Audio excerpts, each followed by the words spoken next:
तब दुकानदार साईं बाबा के पीछे पीछे द्वारिका माई मस्जिद में पहुंचे। वहां आकर छुपकर उन्होंने देखा कि साईं बाबा अब दीपक कैसे जलाएंगे।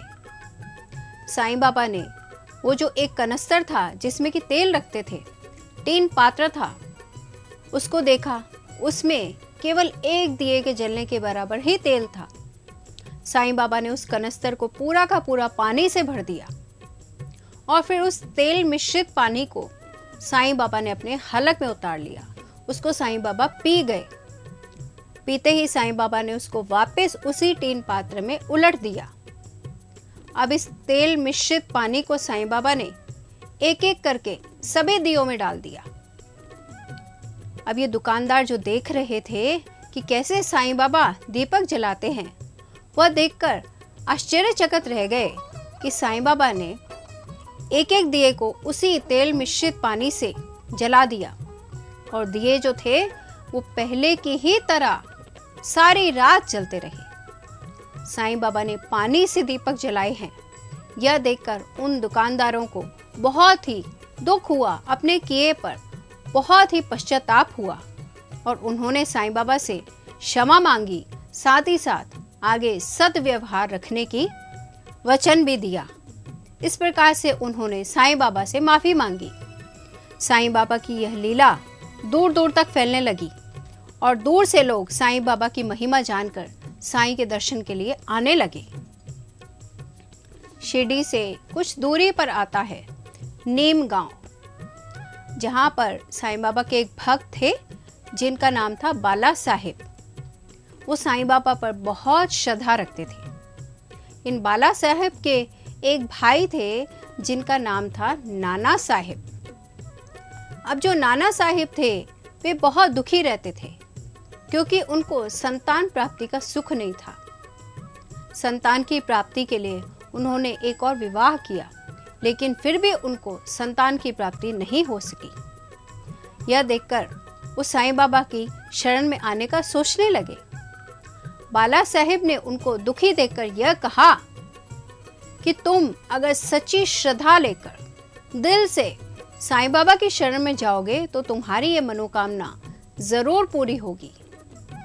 नाना साहेब सच्ची श्रद्धा लेकर, मन में प्रेम लेकर, पूर्ण शरणागत होकर साईं बाबा के द्वार पर आए। साईं के चरणों में, पवित्र पावन चरणों में शीश नवाया और उनसे प्रार्थना की कि आप चाहें तो मेरा ये दुख या कष्ट दूर कर सकते हैं। साईं बाबा की उन पर ऐसी कृपा हुई कि एक ही वर्ष के भीतर उन्हें पुत्र रत्न की प्राप्ति हुई और नाना साहेब जीवन भर के लिए साईं बाबा के अनन्य भक्त बन गए। साईं की यह लीला देखकर बाबा की कीर्ति पूरे महाराष्ट्र में ही फैलने लगी और भक्त साईं के दर्शन प्राप्ति के लिए झुंड के रूप में आने लगे। महाराष्ट्र में यूं तो अनेक संत हुए हैं। उनमें से एक संत रहे हैं जिनको हम स्वामी समर्थ के नाम से जानते हैं, जिन्हें कि अक्कलकोट स्वामी महाराज के रूप में भी जाना जाता है। उनके एक भक्त थे जो कि उनके चरण पादुका की वंदना किया करते थे। उनका नाम था किशन जी अली बागकर। एक बार इन भक्त के मन में यह विचार उठा, यह भावना जागी कि मैं अक्कलकोट जाकर स्वामी महाराज की पादुकाओं का दर्शन करूं। तो जब वो रात में सोए तो उन्हें यह स्वप्न आया। स्वामी महाराज जी ने उन्हें स्वप्न में आकर यह कहा कि आजकल मेरा निवास स्थान शिरडी है, मैं शिरडी में ही अवतरित हूं। तो इस स्वप्न की याद में वो बहुत प्रसन्न होकर उन्होंने पादुकाएं बनवाई और वो शिरडी आए और वो पादुकाएं साईं बाबा को देकर साईं बाबा के पवित्र पावन हाथों से स्पर्शित करके उन्हें शिरडी में स्थापित कर दिया गया। शिरडी में नीम के पेड़ के नीचे उन्हें साईं बाबा के हाथों से स्पर्शित कराकर उन्हें स्थापित कर दिया गया। तो बाबा ने कहा कि ये साक्षात ईश्वर के चरण हैं, इन्हें पेड़ के नीचे, नीम के पेड़ के नीचे स्थापित कर दो। फिर वहां पर एक श्लोक भी रचा गया जो कि इस प्रकार से है कि सदा निम्ब वृक्षस्य मूलादिवासात् सुधास्त्राविरम तिक्तमप्य प्रियंतम तरुकल्प वृक्षादिकम साध्यंत नमामेश्वरम सद्गुरुम साईनाथम।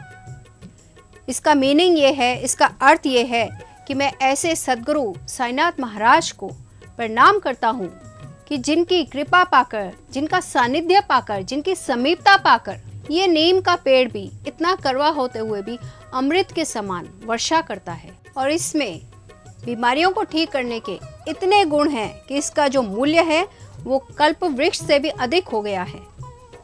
इस तरह साईं बाबा के पवित्र हाथों से स्पर्शित करके इन पादुकाओं को स्थापित कर दिया गया। तो यह भी भक्त की भक्ति का ही एक रूप है। यह भक्ति मार्ग अगर इतना ही सरल है तो हम सब मनुष्य इस मार्ग पर क्यों नहीं चल पाते?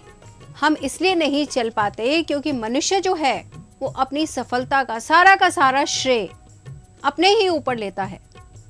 भगवान को कृपा निधान मानकर भगवान की भक्ति तो वो तब करेगा जब वह यह सोचेगा कि मुझे जो भी कुछ जीवन में मिला है, हासिल हुआ है, वह सब भगवान ने ही दिया है।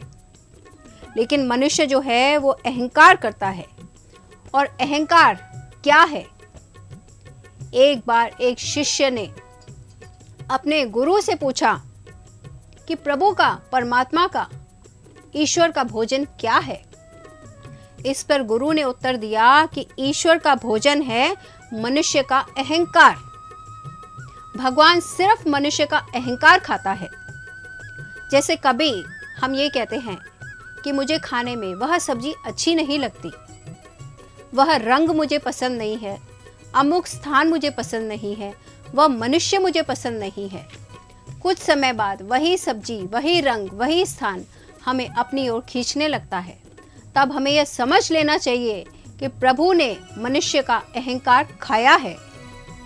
मनुष्य का अभिमान पूरी आयु चलता है, ज्ञान के बिना वह जाता नहीं है।